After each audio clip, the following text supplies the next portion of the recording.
Thank you for joining us for the BPM Change Management PRR Review Monthly Meeting.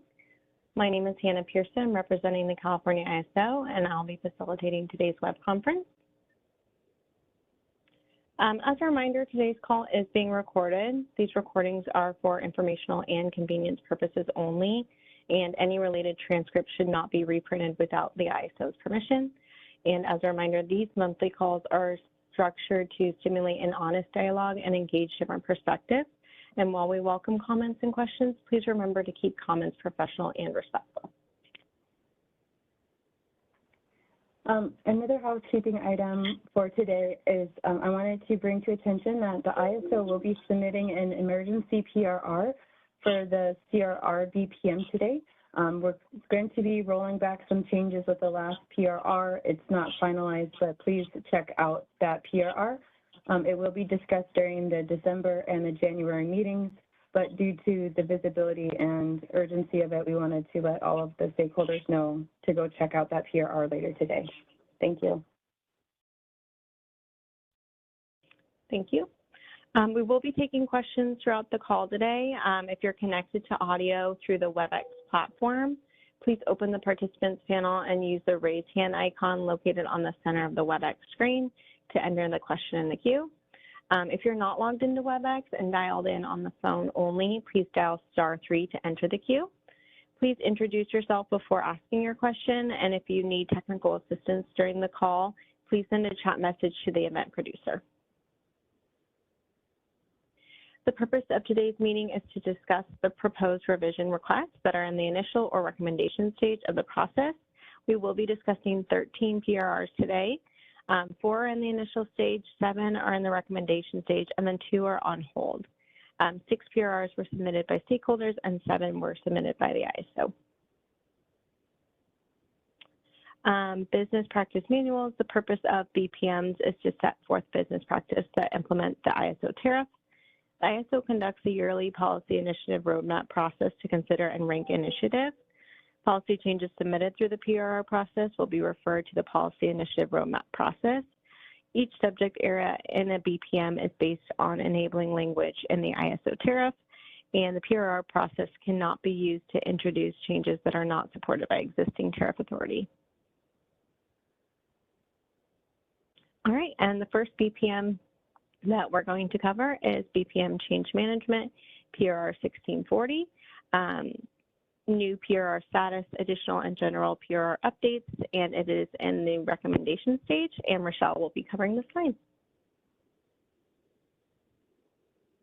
Thanks, Hannah. So PRR 1640, the reason for the revision here is you're adding a new PRR status, and that new status will be called Pending Project Implementation. We've also updated the impact analysis template as part of this revision. We've added a section in the BPM to define all the different PRR statuses for stakeholders, and there were just some additional general updates to bring that BPM current. So this change will be effective at the end of the PRR cycle. We have not received any comments. That comment period expired on November 17th, and that next step is the final decision. So just a quick overview, the main change for this is to add a new status that will allow PRRs to sit in a pending project implementation status. Essentially, the purpose here is to allow submitters to submit PRRs earlier than 2 months if we know the changes to the BPM as a result of a project. So essentially, a PRR could be submitted. That first month, it would allow comments. It would sit in this pending status, waiting for that second month, which is a month before the implementation of a project. There are some additional notes about this change that are slightly different from other PRRs. First of all, changes to this specific BPM require public board approval. That's expected to occur in December following the completion of this full PRR approval process. So after this month, and if we get approval to move on to that final decision, we'll take this to the board for final approval. In addition, I know that these changes are kind of large, and we want to make sure that everyone is aware of this new status and what it does. So after we receive board approval, the CAISO is actually going to conduct external training sometime in January after that board approval to review that new status and the updates to the impact analysis template. So this won't be the last time that you hear about this status and the impact analysis. We will be conducting formal training on this change. Any questions about this PRR?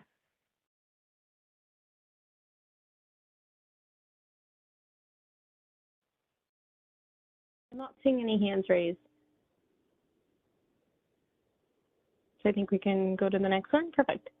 The next BPM will be candidate CRR holder registration, PRR 1651, update training CBT list for CRR certification. It is in the initial stage, and Rochelle will be covering this one as well.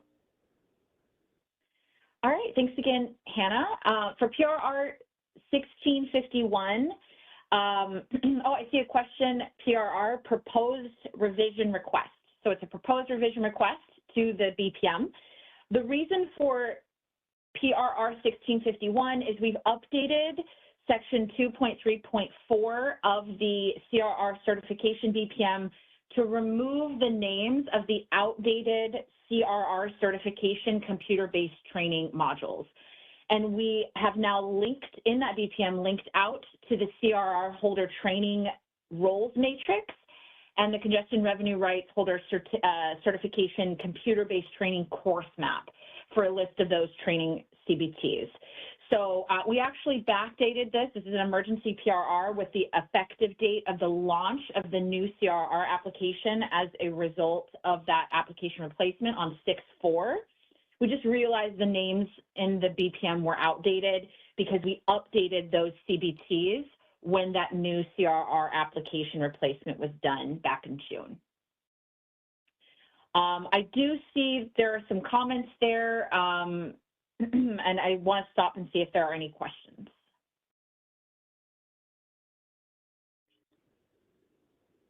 We do have a question, but we do have a hand raised from Bonnie. Bonnie Blair, can you hear me? Yeah, we can hear you. Yeah, my comment was pretty straightforward.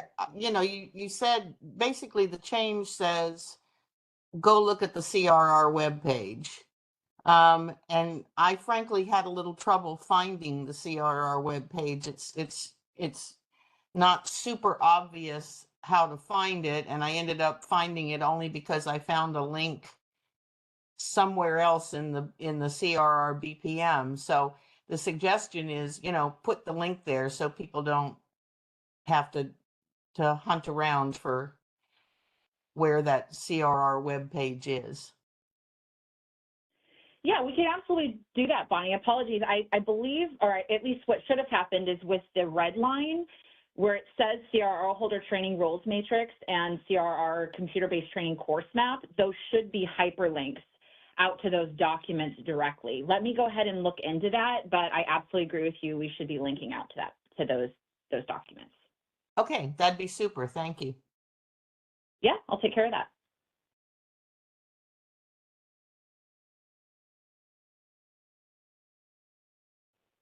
I'm not seeing any other hands raised.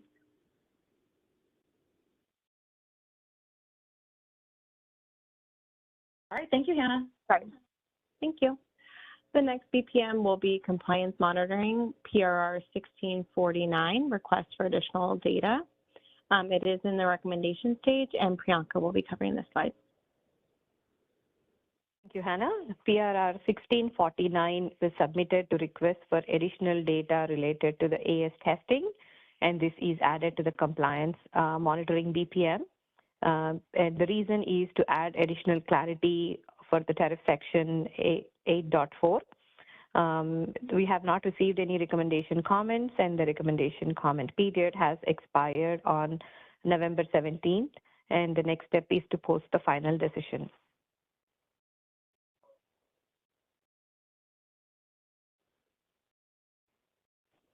Thank you. I'm not seeing any hands raised and no questions in the chat.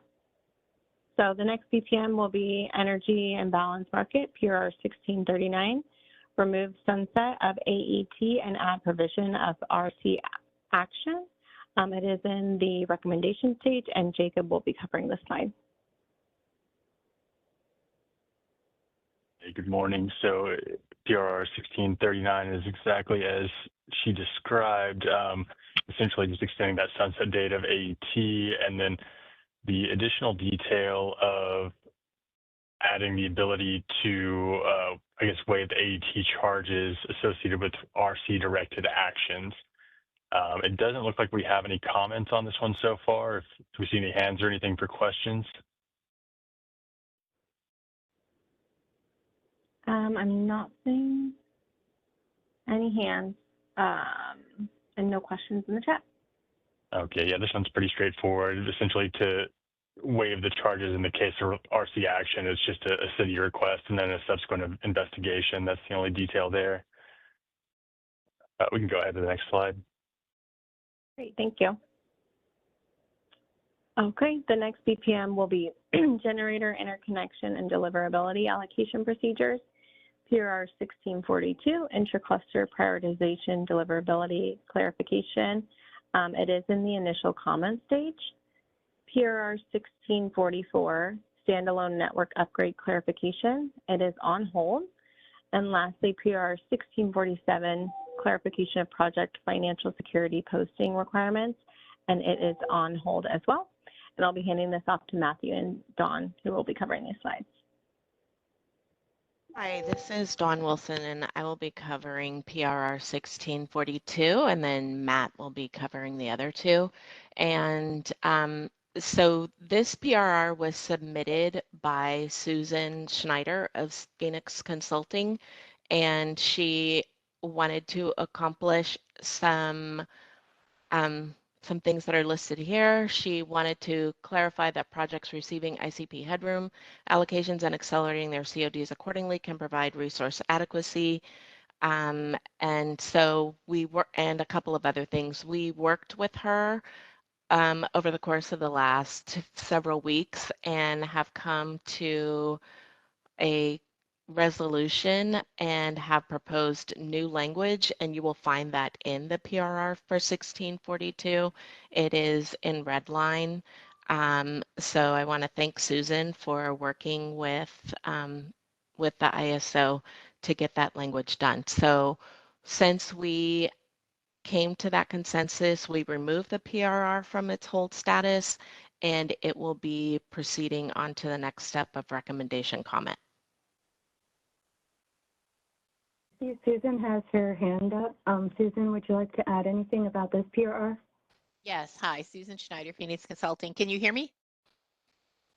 Yes. Okay. Well, first of all, I want to make it clear that these were submitted on behalf of the Large Scale Solar Association and not me personally, just all of these PRRs. Also, and I want to thank the CAISO for working with us on this. I guess I'm a little confused. It said in the cover page here that it was in the initial comment stage. So I think it is now in the recommendation stage, right? And to be recommendation comment, doesn't that mean that you're going to post the recommendation and then people will comment on it? Or what? I just a little confused on the status here. Yes, Well, I'll address that. Go ahead. So when we have a PRR move from on hold, on the title, we put the status that it was at before we put it on hold. And so now, because we're moving forward, we are going to be moving to the recommendation, posting the recommendation for comment, and then picking up where we left off before we put it on hold. Okay, so it is going to be in the recommendation stage. It is now, or it will be very shortly, or what? It's been sitting around for a while. That's just I'm just trying to figure out what's happening. You're going to post the recommendation, and then people will comment on it, and then it doesn't have to wait another month or anything, does it? Correct. It will be moved to the recommendation comment this week. The market notice about the comments will go out next week. Okay. For the 10-day commenting period. We'll have the meeting in December, and then we'll post the final decision at that time. Okay, perfect. Thank you so much. Appreciate the clarification.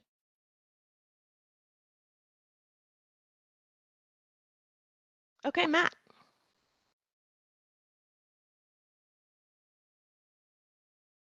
Good morning, everyone. Matt Chambers here with the contract negotiator team.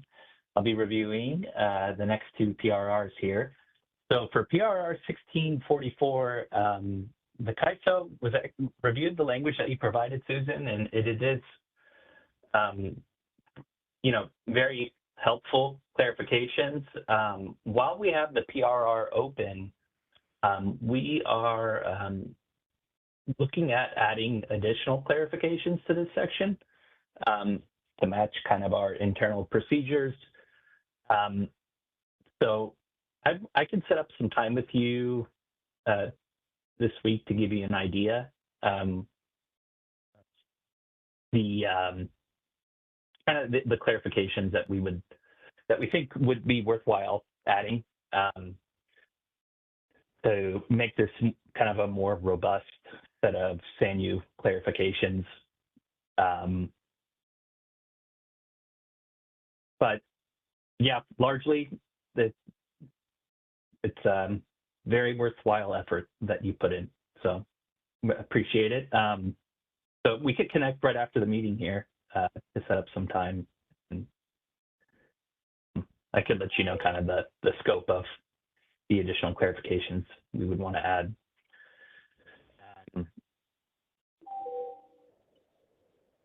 Does that sound good, Susan? Hi. Yes. Well, thank you for the compliments. But we had let's do that, because we had kind of hoped to have been seeing those by now, based on the same discussion we had last month on this, where you were still considering the language. So if you have something concrete, please feel free to send it. And yes, I would definitely like to discuss it so that we can get this thing off the ball and put it out there. So Great. Thank you. Appreciate seeing anything you have, and we can touch bases after the call. I'm happy to do that and arrange something. But yeah, let's move this thing finally. Thank you so much. Okay, and then on to the next PRR here. So the clarification for posting requirements, this one is still on hold. We haven't prioritized this item, given we're running to ground. A couple other issues, one having to do with 11.4.1.4, which was covered as a rejection to one of the previous comments that Susan and Phoenix Consulting and I suppose the LSA submitted on the standalone network upgrade implementation PRR. I imagine we should have a update for you by our next meeting, but we've just been triaging kind of the different clarifications. So apologies, no update here. It's the next on our list.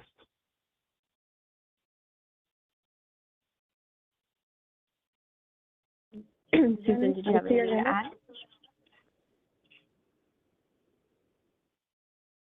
Hi, Susan Schneider again. I guess what we told us last month is that you would have something by this month. And so now in this month, we're saying, well, you have something by next month. But we really would like to move this along. And in fact, the section 11.4.1.4 language is extremely important, given the shared network upgrade posting requirements that have been recently implemented. So we would like to, again, move this forward. And there is a lot of uncertainty and questions around that. So I know you have a lot of things to do, but this is a really important one for a lot of people. So when can we expect to get something a little more concrete back, other than we'll see you next month? So just a clarification, I believe 11.4.1.4, it wasn't subject to this PRR, but as you remember on our last call, there was quite a bit of discussion, and I understand that Phoenix Consulting and the LSA were proposing submitting a new PRR for that item to wrap that up. Yeah, and So you yeah, and you so reached out to us about that, and we would still like to talk to you. We didn't hear back. right. So just before the meeting, sent you an email. That issue is wrapped up now in terms of discussions with our PTO, so we'll be communicating next steps. But I did want to clarify, 1647 didn't have the 11.4.1.4 No. overlap. Yeah. Okay. So I'll connect with our team, and I can't commit to a firm deadline right now, but when we touch base next, I should be able to have an update for you. Okay. Yeah. We would Apologies, very much Susan, appreciate that that. we're not able to get all these, concurrently, but. Yeah. Okay. All right. Well, appreciate your efforts, and we will definitely look forward to hearing back from you on this one. Is this another one where maybe concurrent with the other one we just talked about, touching bases there, we might be able to incorporate that in there, or is this in a less advanced stage? I would say this one's in a slightly less advanced stage, but there's definitely an opportunity Okay. for it to follow a reasonable timeline. So. Okay, we'll look forward to that. Thank you very much.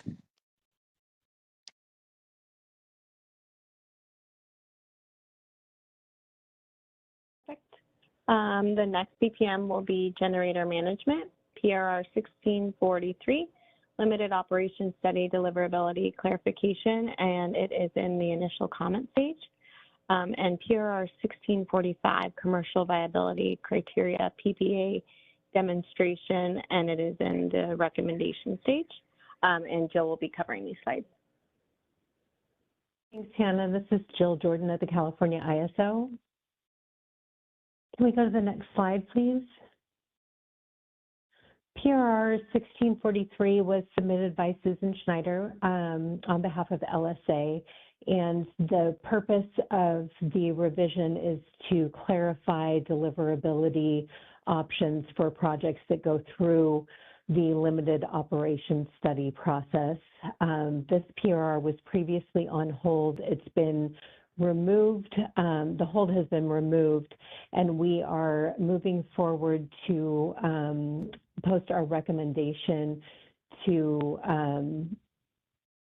include the agreed upon language. We worked with Susan and want to thank her for all of her efforts and all of the conversation that went into coming up with language that would work for everybody. So the next step is the recommendation comment. Are there any questions on this PRR?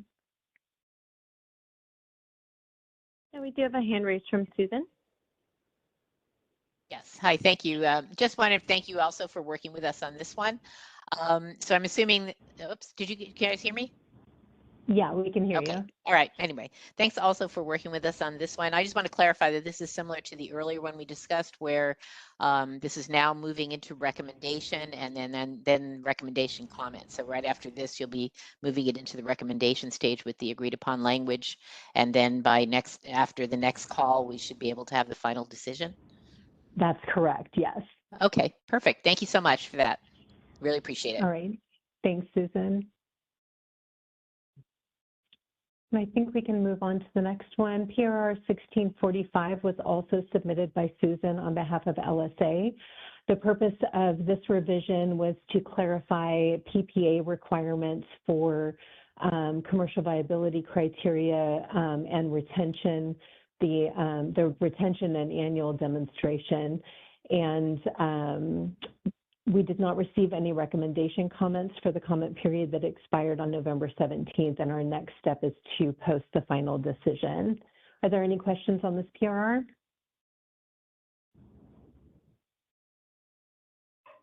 I'm not seeing any hands. Sorry, hold on one sec.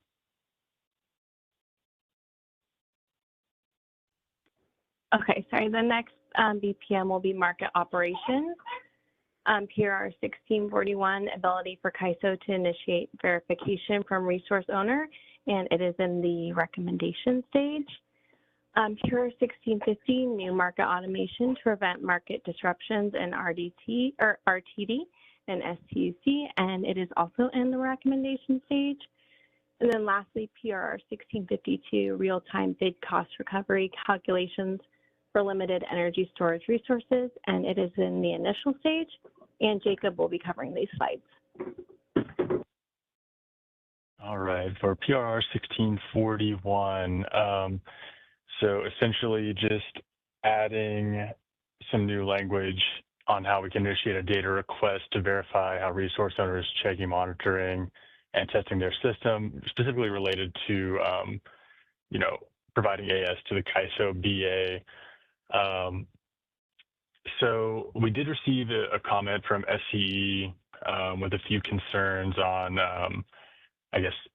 the responsibility of replying to these requests, whether it be on the SC or resource owner, as well as, requesting that we come up with some more stringent criteria for when we'll actually use this capability.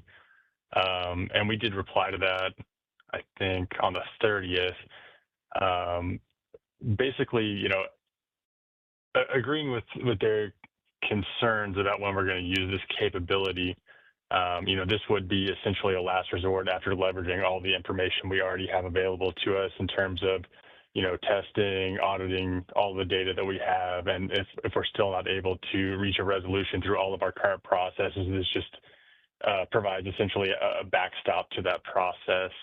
I don't know if anyone has any additional questions on this one.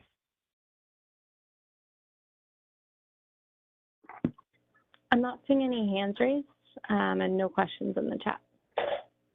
Okay, we can move along then. 1650, so new market automation to prevent market disruptions in RTD and STUC. So essentially there's this new logic where if the inputs for RTD and STUC would provide no way to feasibly dispatch a specific resource, the old methodology essentially was to remove that resource from market participation, notify the SC, and then allow the market to proceed essentially without optimizing that resource. Instead, we've built in a logic to RTD and STUC to essentially catch those errors, and instead of requiring manual operator action to remove those resources from the market, to instead just echo back the last good dot for those resources. There were a few comments on this. Just yesterday, I think, Bonnie Blair with Six Cities added a comment that we have not responded to. And I have read that and reached out to technology to get a definitive answer, but I can take a stab at a couple of parts of that. So one of our concerns is resources that are base scheduled only. And so if the transition from 1 hour to the next is infeasible, could that trigger this logic essentially and result in your dot being stuck at the previous hour's output? And that is possible. We have had cases where base schedules do result in infeasibilities of the market, of course. We are going to give a full response to that, but one thing to consider there is, telemetry is an input to RTD. So as the actual telemetry on that resource changes across the hour and tries to approach that new base schedule, that may be enough to resolve the infeasibility. And so the first RTD run that no longer has the infeasibility will actually be capable of breaking out of this logic and moving on to that new base schedule. So there is at least a way out of that logic in that scenario.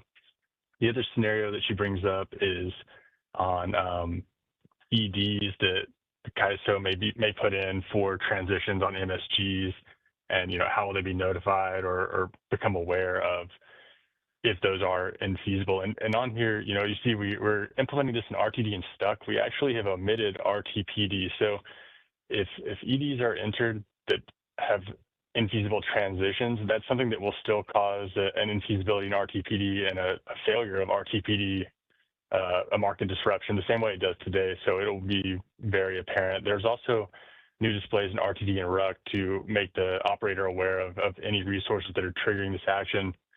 And as we have discussed before, any persistent submissions, bidding, base scheduling that is a persistent problem for us in the market is going to be something that causes us to engage our client services and engage the customers on that. So hopefully that's at least a start to an answer to the comments we received yesterday. If there's any additional questions or comments, please go ahead. Yeah, we do have a hand raised from Bonnie. Hi, this is Sure, go ahead. Bonnie. This is Bonnie Blair again. I guess I sort of question whether, I guess I question the utility of the example, particularly the one for ED. I can see, you know, based on the explanation that you just provided, I could see that, well, maybe, you know, maybe the application of the automated process would apply in the case of a base schedule. But for an exceptional dispatch, I mean, this is something manually inserted or manually issued by one of your own operators. And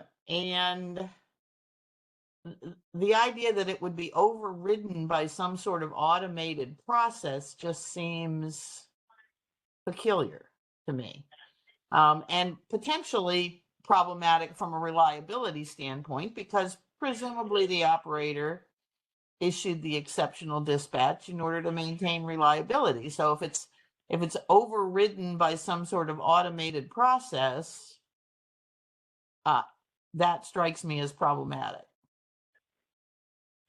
Sure, I can respond to that. So second part first about reliability. So if the transition is crucial for reliability, that ED is also going to include, you know, phone calls, et cetera. And, you know, the dispatch will be given regardless of what the market results might be. And I think you actually have an excellent point on the first part. So the operator should have a high degree of training and knowledge of the system to avoid entering EDs that are not actually feasible, and a high degree of knowledge of the market. However, CAISO operators are not the only operators that can insert EDs at any time into the market. So we have, you know, a lot of WEAM customers who can insert an ED at any time they like that may be less familiar with like the exact parameters that they've submitted on the resource in the master file, or, you know, maybe some small detail of, you know, how market timing works or something like that. And so, you know, we have a lot of people with that capability who could essentially, you know, initiate a market disruption at any time. So I think that's more the scenario we're trying to head off rather than CAISO operator initiated failures.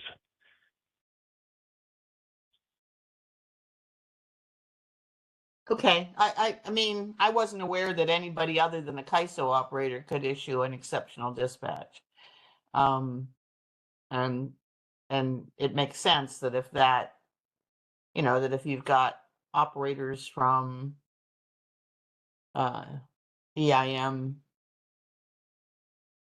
entities or EIM BAAs, or I presume maybe EDAM BAAs when EDAM is implemented. Right. Okay, so, all right, then in that event,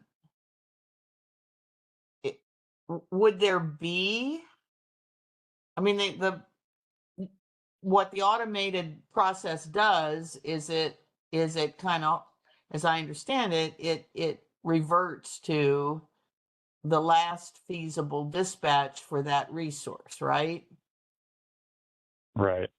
So if you've got an ED instruction, is there going to be a last feasible dispatch for the resource to revert to? And if not, then what happens? Yeah, I haven't tested this functionality personally. That level of detail, we might have to take it back to technology and kind of run through all the scenarios. Yeah, I mean, I guess bottom line is I'm kind of questioning the utility of the example. And because to me, it just created more questions than, you know, rather than providing any illumination of how the process was going to work, it sort of took me down this rabbit hole of, well, wait a minute, how does that work if what you're dealing with is an exceptional dispatch? Is there a previous set point that was feasible? What if there's not? um, you probably could solve my problem by just taking the example out. Yeah, I see your point about the example. I think you have a point that either needs to be more lengthy and kind of answer the questions that come with it, or be removed one way or the other. But I do see your point. Yeah, I mean, I think I understand. I understand the. I think I understand conceptually what the automated process is going to do, and it makes a lot of sense. But I think in ED is kind of a weird example to put in to explain it, is my thinking. But I see my friend Alan Meck also submitted comments, so if he's on, maybe he's got some ideas.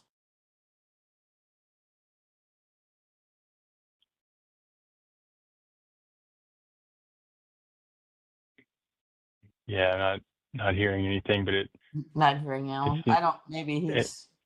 Yeah, maybe he's not on. Yeah, it seemed like his comment was simply expressing support for the PRR, so not too much more detail than that. But yeah, I wasn't responsible for writing this, but I will take it back to the people who did and kind of try to understand that example better and see if it's worth revising that, maybe adding some more detail to make that more clear. Okay, that'd be great. Thanks very much. Sure. Okay, I think we can move on to the next slide.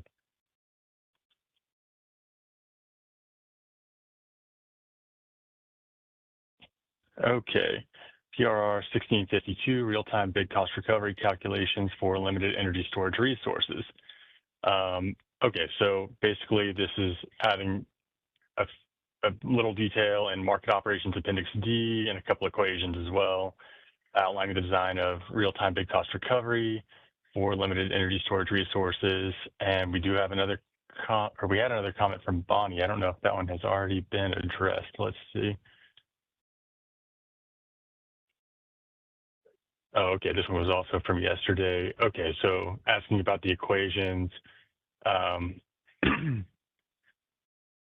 Okay, well, I'm certainly not an expert on bid cost recovery, but just kind of glancing at the equations, and we can get an expert to provide a formal response to this, Bonnie, but it seems like the difference between the equations, excuse me, for WEAM and EDAM and CAISO customers is essentially that component of the day-ahead market LMP, and then also the component of base versus base schedule. And I'm not extremely familiar with the bid cost recovery process, but I'm not sure if we can provide bid cost recovery based on a base schedule that you guys can, modify after the fact. It's not really a market result in any sense. So that was kind of my understanding of just taking a look at those equations. That may have already been obvious to you, Bonnie. I don't know if you want to take a moment and explain your comment a little more.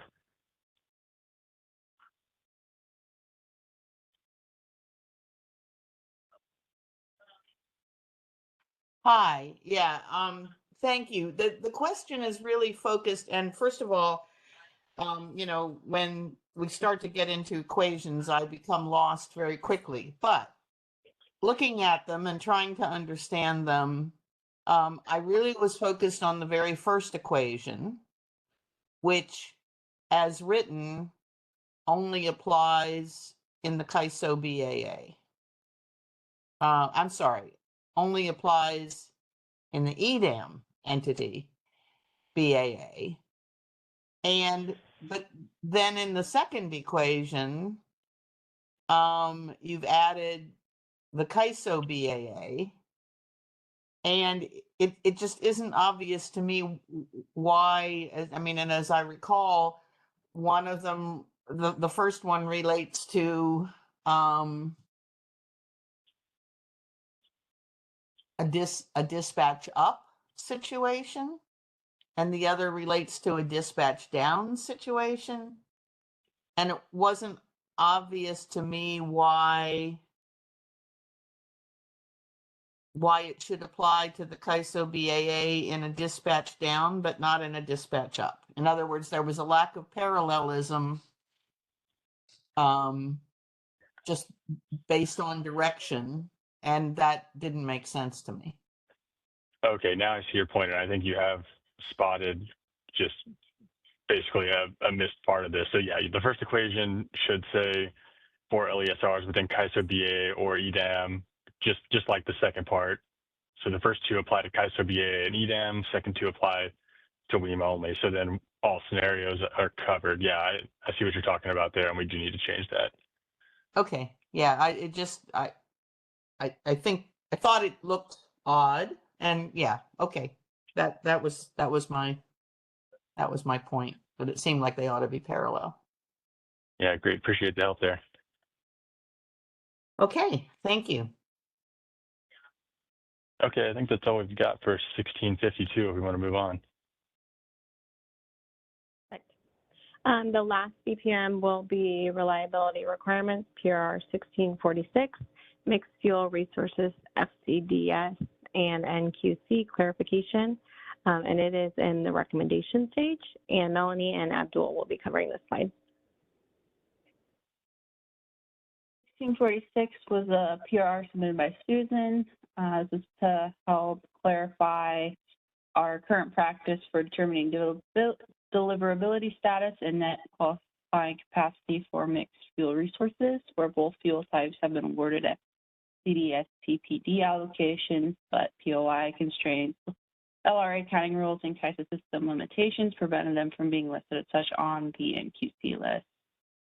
There were no comments during the recommendation phase, and the next step is the post-final decision. Are there any comments on this PRR?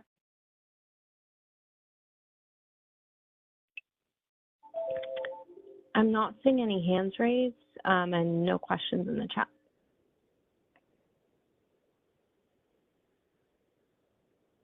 All right, thank you.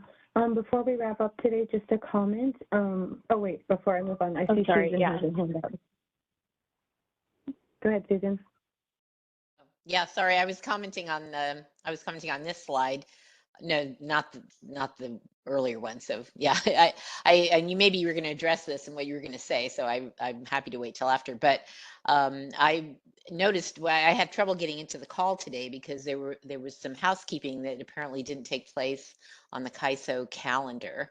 There was no link to the call, and there's no password even if you just wanted to dial in on the phone. So I had to call tech support and get in, I think it's a panelist or something, but I noticed you only have 13 people here, and it could be that people just couldn't get in. So like I said, I would ask that maybe next month you just get the information into the calendar at least, so that people will have it to dial in.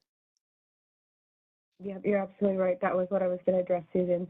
So yeah, on the call we were notified that the link was missing. So we do apologize about that. On the agenda for the call, at least we had it there. But if you talk to anybody or there's any questions, this call is recorded and it will be posted. It's typically posted within a week, usually depending on when we receive it from the WebEx folks. So we do apologize for missing that on our calendar invite, and we are taking steps to make sure that doesn't happen next month. So Okay, thank you, Susan, and yeah, and also thank you, Adrian, for notifying us at the beginning of the call today. Hannah, I'll hand it back to you. Perfect. Thank you all. Yes, so the next BPM monthly meeting is scheduled for December 16th at 11 a.m. If you do have any questions, comments, or concerns, please email us at bpm_cm@kaiso.com. And that concludes our meeting today. I hope you guys all have a good rest of your day. Thank you.